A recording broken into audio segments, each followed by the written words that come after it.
আজকে আইছি সংসদ লইয়া হরাত তুরা বেড়াছেরা করোনা হইছে গিয়া আমি যদি সিলুটি মাতি তাইলে হলে আমার মাত বুঝতে না এর দায় আমি চেষ্টা করব তোরা শুদ্ধ ভাষায় মাতার জন্য। বর্তমানে আমরা সংসদ সবচেয়ে বড় সমস্যা হচ্ছে গিয়ে বিনোদনের অভাব। এটা বিরাট রূপ ধারণ করেছে। এই সমস্যা সমাধানের জন্য এরশাদ চাচা চিন্তা করেছেন যে কিভাবে এই সমস্যার সমাধান করা যায়। অনেক চিন্তা ভাবনা করে তিনি আবিষ্কার করেছেন বর্তমানে সবচাইতে বাইরা এবং মানুষকে বিনোদন দিতে পারে এমন মানুষ হচ্ছে হিরো আলম। তাই উনি চেষ্টা করছেন কোনোভাবে কষ্ট মষ্ট করে হিরো আলমকে সংসদে হারানো যায়। এইগুলা দেখে বিএনপি চিন্তা করেছে তাহলে আমাদেরকে বিনোদনের জন্য একজন প্রার্থী তুকি বের করতে হবে।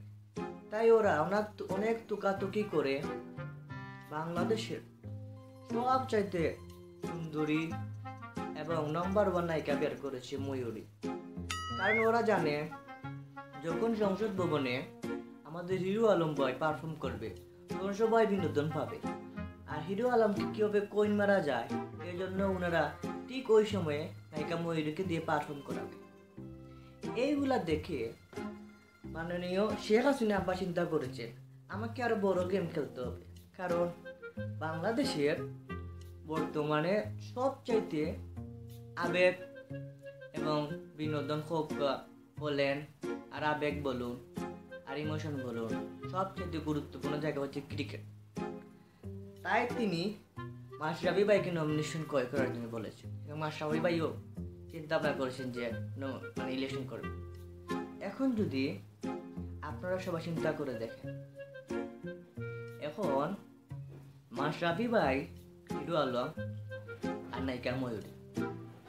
হিরো আলম যখন পারফর্ম করবে তখন মনে করেন ময়ূরী ওকে এক ঠেলা মেরে বল বানিয়ে দেবে, সেই বলটা গিয়ে পড়বে মাশরাফি ভাইয়ের হাতে।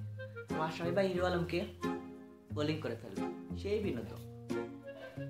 আমি ঘটক তেরা আমার কাম কিতা আপনারা বলবেন। আমি ঘটক তেরা চিন্তা করেছি এগুলি আসল বিনোদন না। বর্তমানে চিন্তা করে দেখেন বিনোদনের অভাব পড়েছে সংসদে। এই জন্য অধিকাংশ সংসদে এসে ঘুমিয়ে পড়ে। অনেকে বেজার হয়ে আছেন তাই সংসদে এসে কথা বলেন না, বুঝান আর কি মন খারাপ এলাকার সমস্যা থাকলে ওনারা বলতে চান না।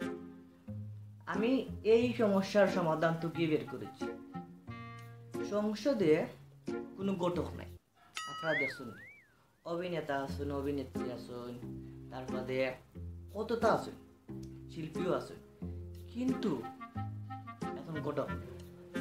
সংসদে অনেক পুরুষ সাংসদ আসুন যারা ঠিক মতো সুন্দর যোগ্য একটি পরিতুকিয়ে পাচ্ছেন না, কন্যা।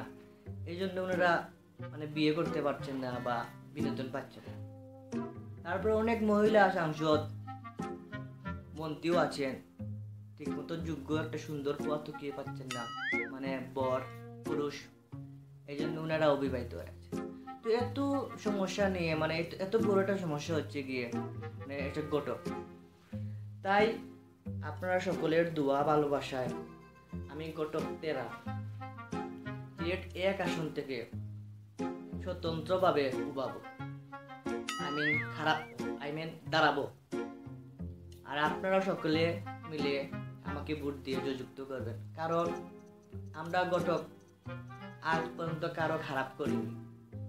অনেক রাজনীতিবিদ আছেন ওনারা সংসার ভেঙেছেন, কিন্তু আমরা জোড়া লাগানো ছাড়া ভাঙিনি।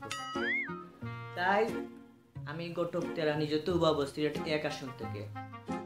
আর বাংলাদেশের যেখানে যত ঘটক আছেন জাতীয় আন্তর্জাতিক পর্যায়ে আপনারা দেশে চলে আসুন, সে নিজ নিজ এরিয়া এলাকা থেকে আসন থেকে খাড়ান, উবান, দাঁড়ান।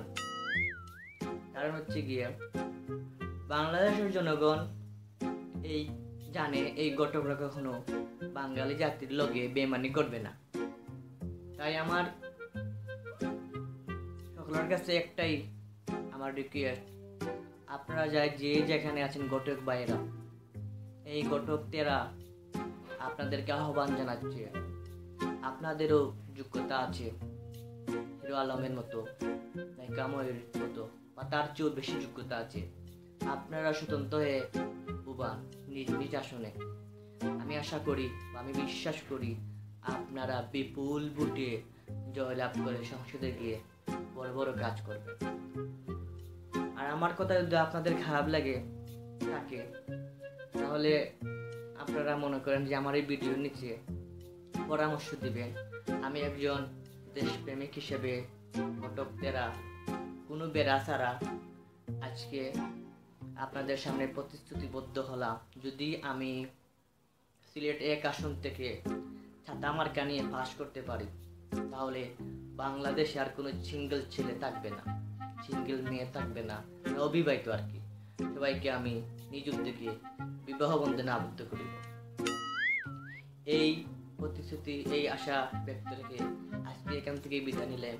আমি ঘটক তেরা, কে লোকে নাই আমার কোনো বেড়া সেরা। যদি আমার ভিডিও আপনারা ভালো লাগে থাকে তাইলে অবশ্যই আমার চ্যানেল সাবস্ক্রাইব করবা, লাইক দিবা, কমেন্ট করবা, নেগেটিভ পজিটিভ হইবা, পরামর্শ দিবা। আর ভিডিও যদি খুব বেশি ভালো লাগে দুমাইয়া খালি শেয়ার দিবা।